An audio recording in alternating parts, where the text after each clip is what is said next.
Assalamualaikum warahmatullahi wabarakatuh. Saya Lucia Tri Angela, BP 2010513004. Tugas mata kuliah Ekonometrika lanjutan dengan judul Pengaruh Upah Minimum Terhadap Pengangguran dari tahun 1999 sampai 2019.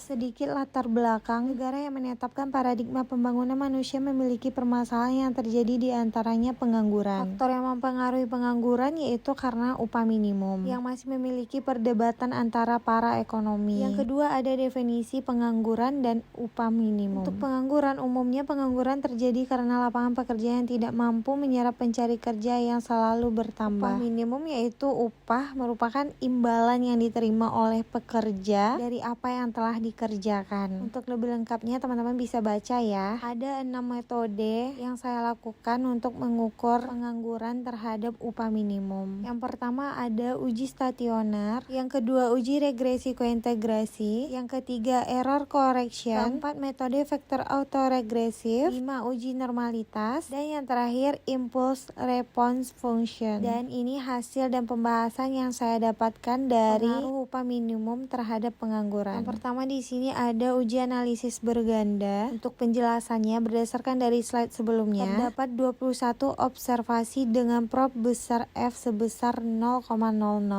di mana nilainya lebih kecil dari 0,05. Secara simultan, pengaruh upah minimum signifikan ya mempengaruhi pengangguran di Indonesia, sehingga H0 ditolak dan H1 diterima. Dan pada nilai R-square yaitu sebesar 0,6621, itu artinya upah minimum mempengaruhi pengangguran sebesar 66,21%, sedangkan sisanya 33,89% dipengaruhi oleh variabel di luar yang tidak dapat diteliti atau dapat disebut dengan error. Dan yang kedua uji kointegrasi model ECM. Yang pertama di sini ada namanya uji stasioner. Untuk penjelasannya di mana uji stasioner menggunakan level 10 dengan syarat statistik besar kritikal besar T critical value di mana secara parsial. Nah, untuk pengangguran T statistik value besar T critical value di mana nilai T statistiknya sebesar 0,200 kecil dari nilai T critical value. Dan untuk upah minimum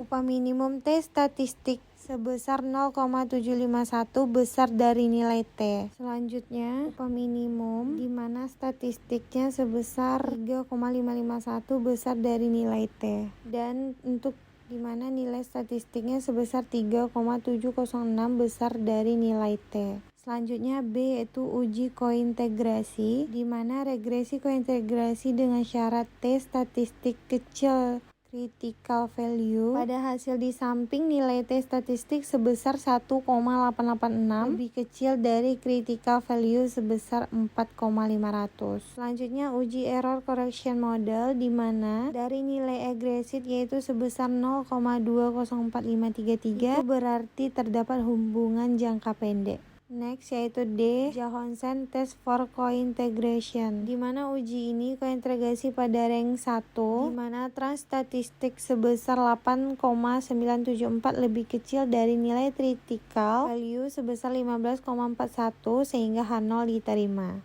Dan selanjutnya vektor autoregresif. Yang pertama ada check lab optimum. Pada hasil regresi di atas merupakan check lab optimum dengan cara memperhatikan tanda bintang yang mempunyai hasil lag. Hasil lag digambarkan yaitu 4. Next yang B, check stasionaritas, di mana penjelasannya pengangguran T statistik kecil T critical value di mana sebesar 0,498 kecil dari nilai T. Yang kedua upah minimum sebesar 1,129 kecil dari nilai T. Uji stasioner pada level menggambarkan variabel tidak stasioner karena rata-rata hasil dari uji stasioner T statistik kecil T critical value. Selanjutnya yaitu vektor autoregresif model VAR, di mana untuk pengangguran nilainya 2,445 kecil dari nilai T critical value. Dan untuk upah minimum nilainya sebesar 1,918 kecil dari nilai T critical value. Selanjutnya yaitu Johansen, di mana pada uji ini terdapat bintang, sehingga artinya data terkointegrasi pada rank 1 sebesar 3,994 yang lebih kecil dari critical value 3,97,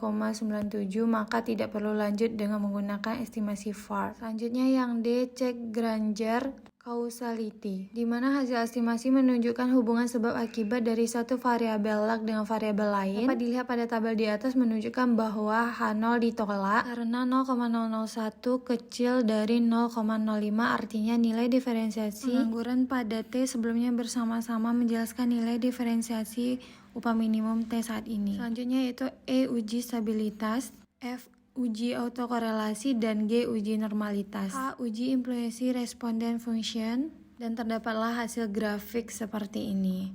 Untuk kesimpulannya, salah satu faktor menyebabkan pengaruh terhadap pengangguran di Indonesia itu adalah upah minimum yang ditentukan oleh pemerintah untuk diberikan kepada tenaga kerja. Hal ini ditunjukkan bahwa pada tahun 1999 sampai 2019, upah minimum meningkat diikuti dengan penurunan tingkat pengangguran. Dengan begitu, peningkatan upah minimum yang layak juga dapat memenuhi kebutuhan hidup masyarakat agar tercapainya kemakmuran dan kesejahteraan bersama, sehingga akan memberikan efek yang baik perekonomian suatu negara, khususnya Indonesia. Hanya pada tahun 2020 di mana pengangguran meningkat akan tetapi upah minimum meningkat. Hal ini dikarenakan lingkungan di Indonesia pada tahun ini sangat buruk sehingga pemerintah mengeluarkan kebijakan yang mengakibatkan perekonomian menurun. Hanya itu yang dapat saya jelaskan. Terima kasih. Assalamualaikum warahmatullahi wabarakatuh.